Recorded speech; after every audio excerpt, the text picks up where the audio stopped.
So you're looking for those late round sleepers that could potentially help you win a championship in fantasy football this year. Come on. We got 2 players each that we are drafting a lot that we think could be contributors to our team later on in drafts. I'll go first. How about JD McKissic, baby? Smooches. All right. His current ADP RB44.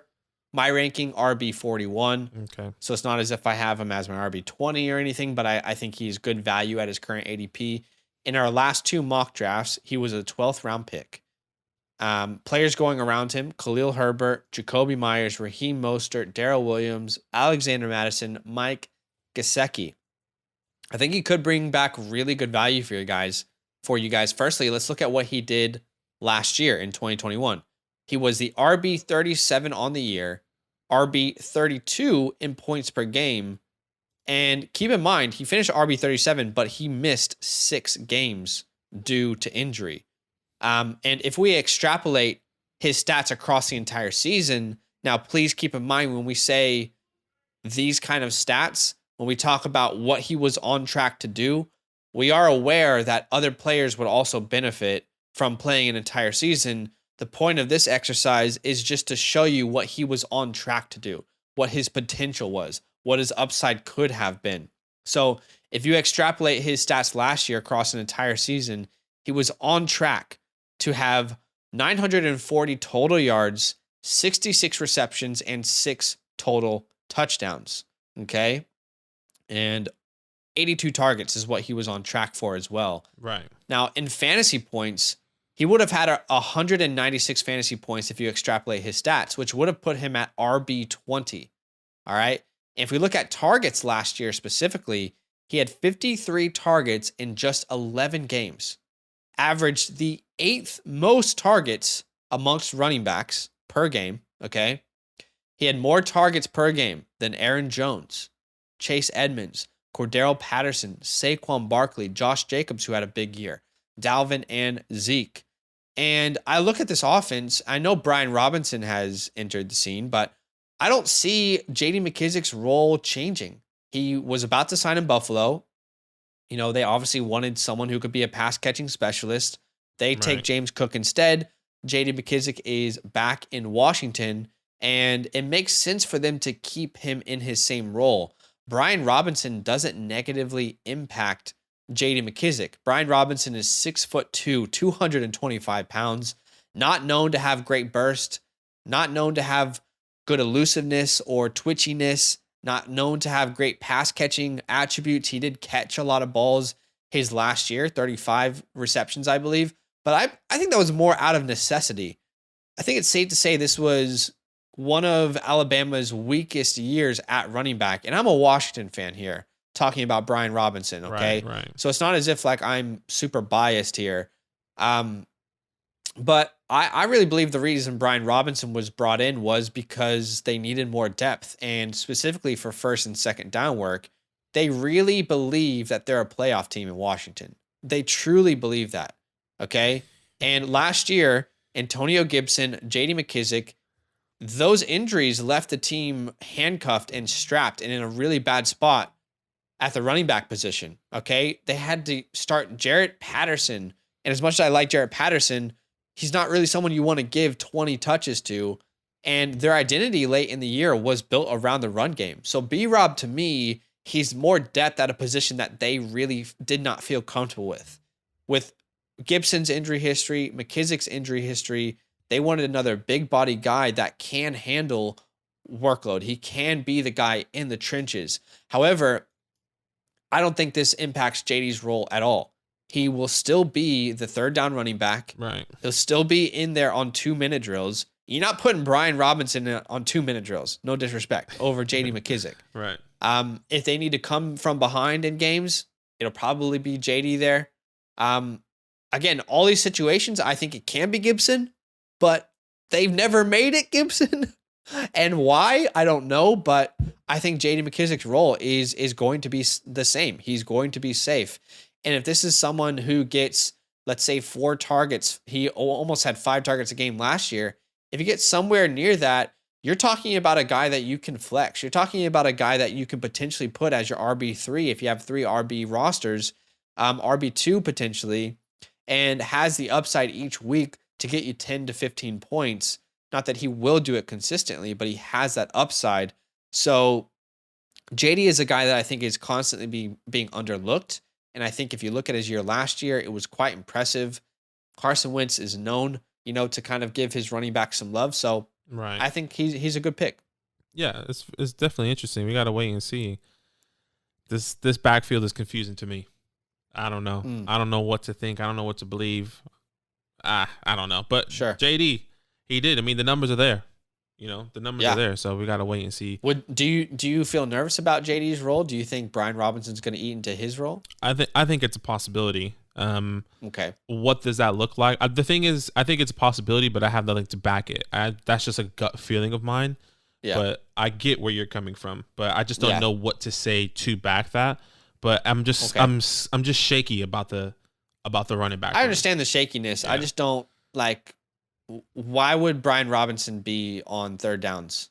Yeah. Why would he be on 2-minute drills? I don't see that, but no, I can definitely see why that is the case. And once again, I have nothing to back it. It's just a gut feeling in me. Okay. All right. My first and only sleeper is Darrell Williams. And I think this is probably no surprise for a lot of people. He is a guy that a lot of people are picking up off waiver wires right when he got signed to the Cardinals. And I think there's a good reason for it.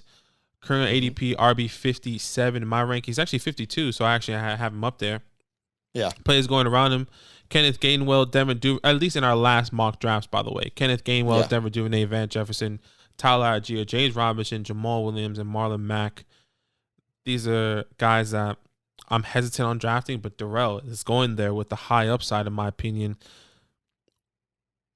This is really one of the players I'm really excited about in these late rounds, okay? In 2021, finished RB19 with your beloved Chiefs and really helped fantasy owners in those last coming weeks, weeks 6 to 18. He was RB10 during the season, and he was clearly doing what Clyde couldn't do. Unlucky for Clyde. Granted, Clyde was injured as well. Yeah. But now he transitions to Arizona. He gets picked up by them. He's going to a pass-happy team that clearly loves to throw the ball, at least in my opinion, to the running backs. Last year, Darrell was 9th in receptions. This is with the Chiefs, obviously. 9th in receptions, 8th in routes run. He was also tied with 3rd with attempts inside the 5-yard line, by the way. That was 2 less than James Conner this previous year. I think that is very interesting. I didn't know that stat when I found out, and I was like, oh, damn, he was getting some work with the Chiefs, okay? Yeah. And he's going to a team that is, in my opinion, kind of a similar mode and built with the running back rooms. They want to have this kind of dual running back set and whatever that case may be. But what's interesting is that they have James Conner, okay? And it's not if James Conner is going to go down, it's when James Conner is going to go down, where Darrell is really going to handle this workload. Right. And we've seen that. And I don't have any doubts about Darrell coming in and saying, you know what, give me I can do whatever you want me to do. Okay. Because we saw that with the Chiefs. He came in, his number was called. He came up, Clyde went down, Jet McKinnon, he wasn't in the mix as of yet. And then he was doing his thing. Okay. Yeah. So why not believe in a guy, especially when James Conner, a guy that goes down, he hasn't played a full season in his whole career. He's always missed either 2 or more games within a season. And we saw that this past year when he got the full workload. When Chase Edmonds went down, he got the workload, and then he got hurt. I think it was a couple games after that. So 5. It was 5 games. 5 games after that, and still got injured. It's going to happen. Once again, it's not if, it's when it's going to happen, okay? And another thing I want to point out, which I haven't even spoke about, is Chase Edmonds and what he's leaving behind. 116 attempts with 53 targets in the air. Before Chase Edmonds got hurt, he was RB17 from weeks 1 to 18. It's not amazing, but he's a top 20 running back that was getting half the workload there, essentially. He wasn't getting any touchdowns. I mean, Darrell, the value and the opportunity is there. Why not take a chance on a guy in the 12th, 13th, 14th round, depending on your drafts? That can be your RB4, even your RB5. Maybe he won't even get picked up, especially in a redraft league. He probably will be a waiver wire pick. I'll be honest with you. This probably will be a waiver wire pick. Because depends on league size, I guess. Yeah, but it probably would depend on league size, but I don't imagine people drafting him unless you have James Conner. And I think that will probably be the priority, is drafting Darrell just in case you have the handcuff for James. But it's not even the handcuff. He is the 50-50 work. Like, he is the guy that's splitting. You think he's going to get 50-50? I think it's going to be 50-50. I think the goal for this backfield, for James Conner to stay healthy, is to not get the full workload. Once he got the full workload, he got hurt. And I said this before in our Dynasty channel, I hope and wish, if I'm a James Conner owner in Dynasty or in redraft, that he gets the 50% workload. Because if he gets the 50% workload and hopefully continues to get to touchdowns, my guy can definitely finish as a top 10 running back again. But if that does not happen, there's no doubt in my mind that Darrell Williams will and probably take over this backfield slowly and little by little because of James Conner's injury and what's going to happen. Mind you, D-Hop is going to miss time. They did get Hollywood Brown. They got Zach Ertz, wide receiver 2. There's going to be a lot of mixing and matching until D-Hop comes back, in my opinion.